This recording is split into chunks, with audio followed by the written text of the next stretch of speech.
chasing fire, not getting lighter. Vlog tayo kasi papakita natin sa mga hindi nakapunta. Yes. So, fresh look pa yan, no? Kasi medyo kakachino pa. Ayan, may nagtitinda pa dito ng burger. Anong burger mo? Angel's Burger? Ano yan? Anong burger yan? Ang pangalan eh. New Star Burger. Ano yun yan? Lalagay ka siya. Ayan po yung pila. Sobrang lasa sa bataan. We're so feel young, no? Young tayo. Young pa lang tayo. Nag-aaral pa kami.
Do an offering, and you're gonna give this offering for your future, for your calling. And I remember as I was crying, I took out my wallet and I took everything that I had, everything, all the money I had. I just took it. I didn't have much, so it was easy. It didn't take longer. It was just like, boom, 1 real, okay. But I was crying because, for me, even though it was not much, for me, it was everything I had. Everything, everything, everything. And I just took it and I put it in the basket. And at the end, they made an altar call. I came to the front and I kept crying, crying, crying.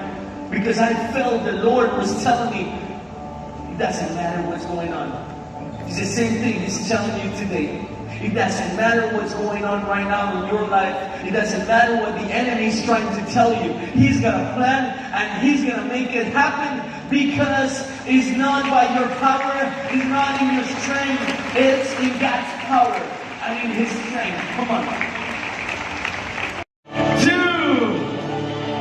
and 3.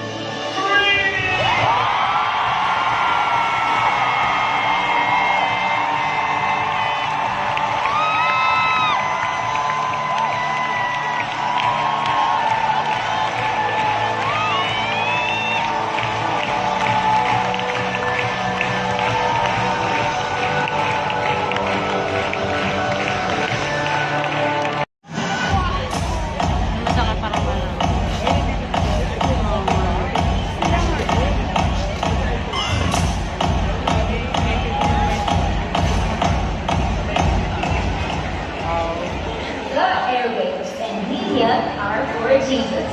We use this to inspire, instruct, and inform people about what is for us. We are here to connect with you.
paalala at pakita sa people.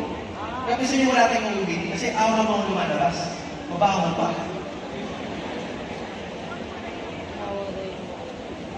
I remember one time, pumunta ako sa Robinson, Manila. Nagano kami, kumain kami sa motorcycle, PID kami. Tapos pagbaba namin, nakasunod on God's strength, not your own. When we break the chains in our society, huwag natin isipin na kaya natin, malakas tayo. You know how can we break that chain? Alam natin paano mapipigilan natin yung mga kasalanan na nagdadaretso? We rely on God. Sabi nga sa verse, in my weakness, you are strong. Lord, ano po temptation na to, Lord? Hirap na ako, Lord. Lord, I am weak. Lord, help me. Sometimes you know what we need to do. We need to accept and we need to declare, Lord, I am weak right now.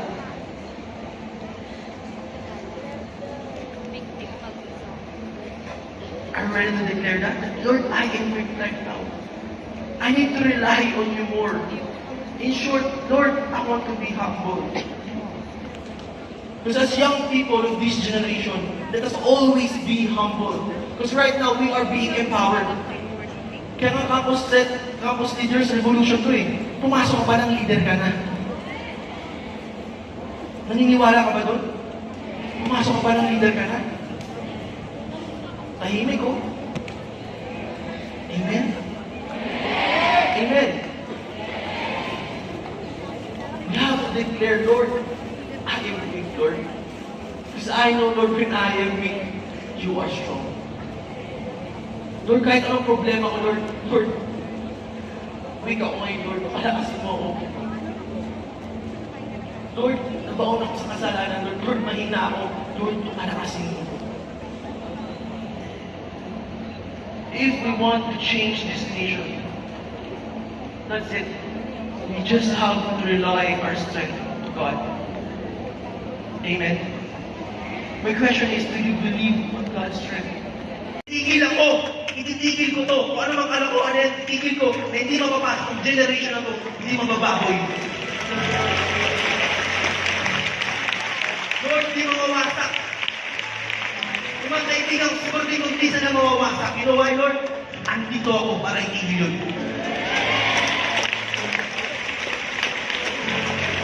Lord, ang daming curse na punta sa pamilya ko. Lord, andito ako para matigil yung chain na yun.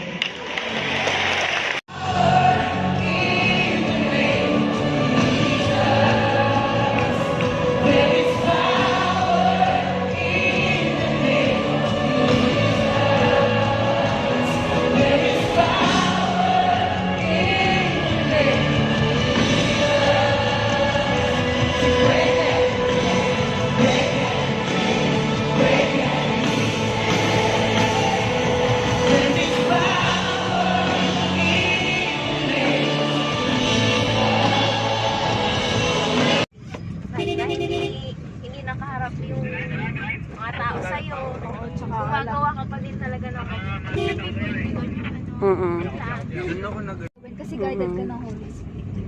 Ayun, din yung gusto ko na mangyari din sa akin para talagang breakthrough na magagamit ako ng todo ng Lord sa ministry.